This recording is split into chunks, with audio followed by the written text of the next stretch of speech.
अध्याय 13। ग्रेगनेट्स की मांद। हमारे दोस्तों ने अच्छी शुरुआत की और इसे बनाए रखने में सक्षम थे, क्योंकि अपने 8 पंखों के साथ वे उतनी ही तेजी से जा सकते थे जितनी की गारगोयल्स।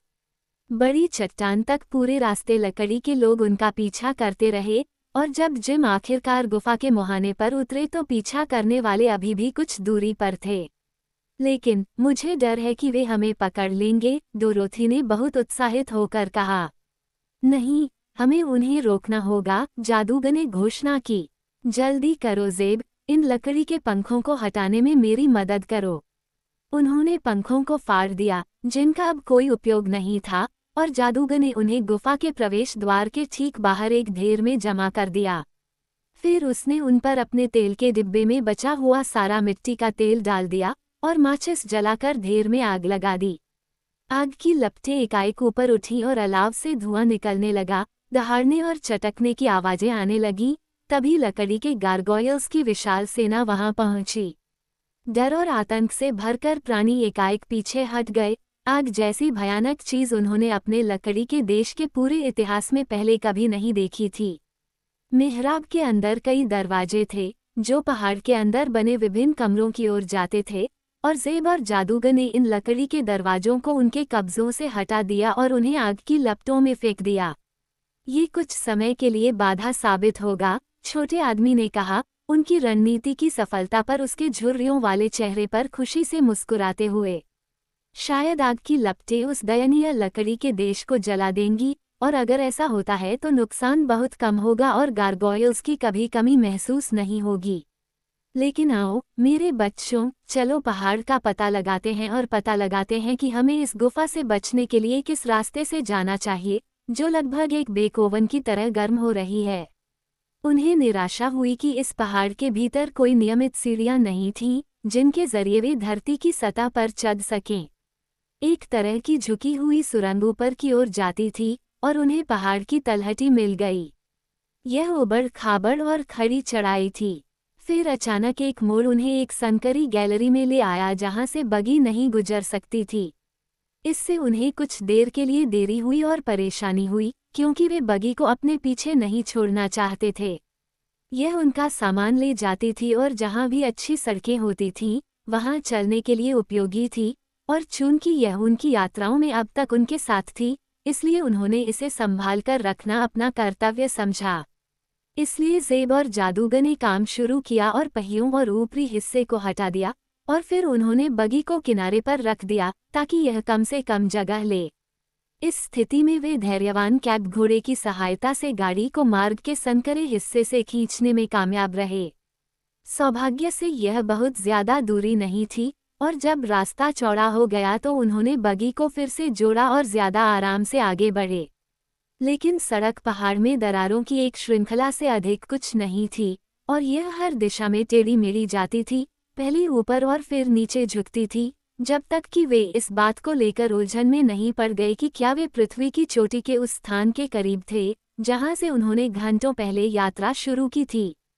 खैर, डोरोथी ने कहा, हम उन भयानक गुरगल्स से बच निकले हैं, और यह एक राहत की बात है। शायद गारगोयल्स अभी भी आग बुझाने की कोशिश में व्यस्त हैं, जादूगर ने जवाब दिया। लेकिन अगर वे ऐसा करने में सफल भी हो गए तो उनके लिए इन चट्टानों के बीच उड़ना बहुत मुश्किल होगा, इसलिए मुझे यकीन है कि हमें अब उनसे डरने की जरूरत नहीं है।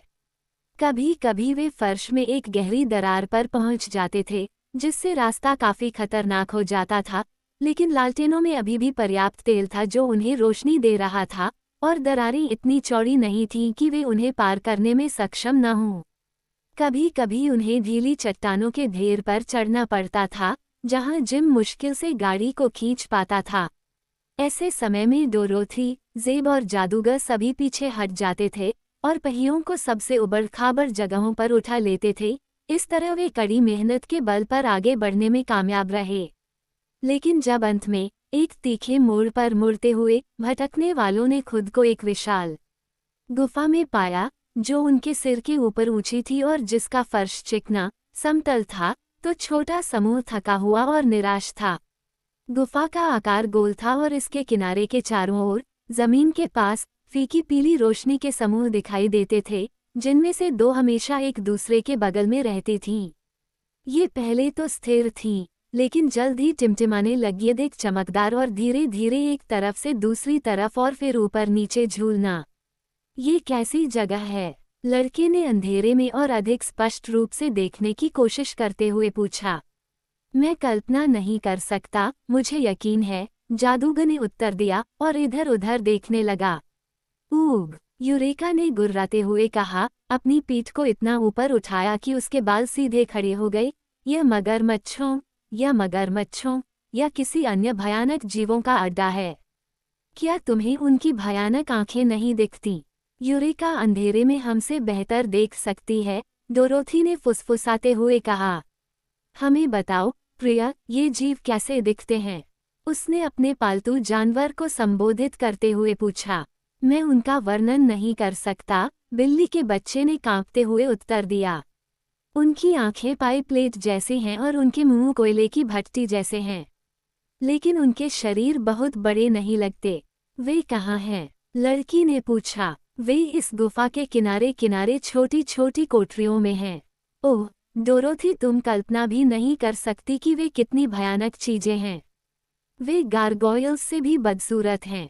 अरे अरे, अपने पड़ोसियों की आलोचना करते समय सावधान रहो, पास से एक कर्कश आवाज आई। वास्तव में तुम लोग खुद बहुत बदसूरत प्राणी हो, और मुझे यकीन है कि माँ ने अक्सर हमसे कहा होगा कि हम पूरी दुनिया में सबसे प्यारे और सुंदर प्राणी हैं। ये शब्द सुनकर हमारे मित्र आवाज की दिशा में मुड़े और जादूगर ने अपनी लालटेनें पकड़ ली ताकि उनकी रोशनी चट्टान में बने छोटे छोटे स्थानों में से एक में फैल जाए। क्यों, ये तो एक ड्रैगन है, वह आश्चर्य से बोला। नहीं, बड़ी पीली आंखों वाले स्वामी ने उत्तर दिया, जो लगातार उन्हें देखकर झपक रहे थे। आप गलत हैं। हम आशा करते हैं कि एक दिन हम ड्रैगन बन जाएंगे, लेकिन अभी हम केवल ड्रैगनेट हैं। वह क्या है? डोरोथी ने भयभीत होकर बड़े, शल्कादार सिर, जम्हाई लेते मुंह और बड़ी आंखों को देखते हुए पूछा। युवा ड्रैगन, बेशक, लेकिन जब तक हम पूरी तरह से विकसित नहीं हो जाते, तब तक हमें खुद को असली ड्रैगन कहने की अनुमति नहीं है, जवाब मिला। बड़े ड्रैगन बहुत घमंडी होते हैं और उन्हें नहीं लगता कि बच्चे बहुत मायने रखते हैं, लेकिन माँ कहती है कि एक दिन हम सभी बहुत शक्तिशाली और महत्वपूर्ण बनेंगे। तुम्हारी माँ कहाँ है? जादूगर ने उत्सुकता से चारों ओर देखते हुए पूछा। वो हमारे भोजन के लिए शिकार करने धरती की चोटी पर गई है। अगर उसकी किस्मत अच्छी रही तो वह हमारी भूख मिटाने के लिए एक हाथी या गैंडे का एक जोड़ा या शायद कुछ दर्जन लोग लाएगी। ओह, क्या तुम्हें भूख लगी है? डोरोथी ने पीछे हटते हुए पूछा। बहुत, ड्रैगनेट ने अपने जबड़े काटते हुए कहा। और क्या तुम लोग खाते हो? निश्चित रूप से, जब हम उन्हें प्राप्त कर सकेंगे। लेकिन पिछले कुछ वर्षों से वे बहुत दुर्लभ हो गए हैं और हमें आमतौर पर हाथियों या भैंसों से ही संतुष्ट होना पड़ता है, प्राणी ने खेदजनक स्वर में उत्तर दिया। तुम्हारी उम्र कितनी है? ज़ेब ने पूछा और उसकी पीली आंखों को ऐसे देखा जैसे वह मोहित हो गया हो। मुझे ये कहते हुए दुख हो रहा है कि मैं काफ़ी युवा हूँ और मेरे सभी भाई बहन जिन्हें आप यहाँ देख रहे हैं, वे लगभग मेरी ही उम्र के हैं। अगर मुझे ठीक से याद है तो परसों हम 66 साल के थे। लेकिन ये तो जवानी नहीं है, डोरोथी ने आश्चर्य से कहा। नहीं, ड्रैगनेट ने धीमे स्वर में कहा, मुझे तो ये बहुत बचकाना लगता है। तुम्हारी माँ की उम्र कितनी है? लड़की ने पूछा। माँ की उम्र लगभग 2000 साल है, लेकिन कुछ शताब्दियों पहले ही वह लापरवाही से अपनी उम्र भूल गई और कई 100 साल पीछे रह गई। आप जानते हैं कि वह थोड़ी चिड़चिड़ी है और उसे बूढ़ी होने, विधवा होने और अभी भी अपने यौवन में होने का डर है। मुझे लगता है कि वह ऐसा ही करेगी, डोरोथी ने सहमति जताई। फिर एक पल सोचने के बाद उसने पूछा, क्या हम दोस्त हैं या दुश्मन? मेरा मतलब है, क्या तुम हमारे साथ अच्छा व्यवहार करोगे या तुम हमें खाने का इरादा रखते हो? जहाँ तक बात है, हम ड्रैगनेट तुम्हें खाना चाहते हैं, मेरे बच्चे, लेकिन दुर्भाग्य से माँ ने हमारी सभी पूंछों को हमारी अलग अलग गुफाओं के पीछे चट्टानों के चारों ओर बांध दिया है, ताकि हम तुम्हें पकड़ने के लिए बाहर न निकल सकें। यदि तुम पास आना चाहोगे तो हम तुम्हें पलक झपकते ही खा जाएंगे, लेकिन जब तक तुम पास नहीं आओगे तुम बिल्कुल सुरक्षित रहोगे। प्राणी की आवाज में खेदपूर्ण लहजा था और उसके शब्दों को सुनकर अन्य सभी ड्रैगनेट्स ने निराशा से आह भरी। डोरोथी को राहत महसूस हुई। फिर उसने पूछा, तुम्हारी माँ ने तुम्हारी पूंछ क्यों बांधी? ओह, वो कभी कभी शिकार के लिए कई सप्ताह के लिए चली जाती है, और अगर हम बंधे नहीं होते तो हम पूरे पहाड़ पर रेंगते रहते और एक दूसरे से लड़ते और ढेर सारी शरारतें करते। माँ को आमतौर पर पता होता है कि वो क्या कर रही है, लेकिन इस बार उसने गलती की, क्योंकि तुम निश्चित रूप से हमसे बच जाओगे जब तक कि तुम बहुत पास नहीं आओगे, और तुम शायद ऐसा नहीं करोगे। नहीं, बिल्कुल नहीं, छोटी लड़की ने कहा। हम नहीं चाहते कि ऐसे भयानक जानवर हमें खा जाएं। मुझे ये कहने की अनुमति दे, ड्रैगनेट ने जवाब दिया, कि आप हमें नाम से पुकारना बहुत ही असभ्यतापूर्ण है, ये जानते हुए भी कि हम आपके अपमान को बर्दाश्त नहीं कर सकते। हम खुद को दिखने में बहुत सुंदर मानते हैं, क्योंकि माँ ने हमें ऐसा बताया है और वह जानती है। और हम एक उत्कृष्ट परिवार से हैं और हमारी वंशावली ऐसी है कि मैं किसी भी इंसान को बराबरी करने की चुनौती देती हूँ, क्योंकि यह लगभग 20,000 साल पहले अटलांटिस के प्रसिद्ध ग्रीन ड्रैगन के समय तक जाती है, जो उस समय रहते थे जब इंसानों का निर्माण नहीं हुआ था। क्या तुम उस वंशावली से मेल खा सकती हो, छोटी लड़की? ठीक है, डोरोथी ने कहा, मैं कैंसस के एक खेत में पैदा हुई थी, और मुझे लगता है कि यह उतना ही सम्मानजनक और घमंडी है जितना कि अपनी पूंछ को चट्टान से बांधकर गुफा में रहना। अगर ऐसा नहीं है तो मुझे इसे सहना होगा, बस इतना ही। स्वाद अलग अलग होते हैं, ड्रैगनेट ने धीरे धीरे अपनी पीली आंखों पर अपनी पपड़ीदार पलकें झुकाते हुए कहा, जब तक कि वे अर्ध चंद्रमा की तरह नहीं दिखने लगीं। इस तथ्य से आश्वस्त होकर कि जीव अपनी पत्थर की जेबों से बाहर नहीं निकल सकते थे, बच्चों और जादूगर ने अब उन्हें और करीब से जांचने के लिए समय निकाला। ड्रैगनेट के सिर बैरल जितने बड़े थे और कठोर हरे रंग के तराजू से ढके हुए थे जो नीचे चमक रहे थे। लालटेन की रोशनी में उनके आगे के पैर, जो उनके सिर के ठीक पीछे उगते थे, भी मजबूत और बड़े थे, लेकिन उनके शरीर उनके सिर की तुलना में छोटे थे और एक लंबी पंक्ति में घटते चले गए जब तक कि उनकी पूंछ जूते के फीते की तरह पतली नहीं हो गई। डोरोथी ने सोचा, अगर उन्हें इस आकार तक बढ़ने में 66 साल लगे थे, तो उन्हें खुद को ड्रैगन कहलाने की उम्मीद करने में पूरे 100 साल और लगेंगे, और बड़े होने के लिए ये काफी लंबा समय लग रहा था। जादूगर ने कहा, मेरे मन में यह विचार आया कि हमें इस स्थान से निकल जाना चाहिए, इससे पहले कि माँ ड्रैगन वापस आ जाए। जल्दी मत करो, ड्रैगनेटों में से एक ने कहा, मुझे यकीन है कि माँ तुमसे मिलकर खुश होगी। आप सही हो सकते हैं, जादूगर ने उत्तर दिया, लेकिन हम अजनबियों के साथ संगति करने के मामले में थोड़ा सावधान रहते हैं। क्या आप कृपया हमें बताएंगे कि आपकी माँ धरती के ऊपर जाने के लिए किस रास्ते से गई थी?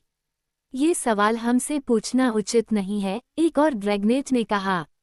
क्योंकि अगर हमने तुम्हें सच बताया तो तुम हमसे पूरी तरह बच सकते हो, और अगर हमने तुम्हें झूठ बताया तो हम शरारती होंगे और सजा के हकदार होंगे। तो फिर डोरोथी ने निर्णय लिया, हमें अपना सर्वोत्तम रास्ता खोजना होगा। वे गुफा के चारों ओर चक्कर लगाते रहे, ड्रैगनेट की चमकती पीली आंखों से अच्छी दूरी बनाए रखते हुए, और जल्द ही पता लगा लिया कि जिस जगह से वे अंदर आए थे, उसके सामने की दीवार से 2 रास्ते थे। उन्होंने एक बार में एक रास्ता चुना और जितनी जल्दी हो सके उस पर चल पड़े, क्योंकि उन्हें नहीं पता था कि माँ ड्रैगन कब वापस आएगी और वे उससे परिचय न होने के लिए बहुत चिंतित थे।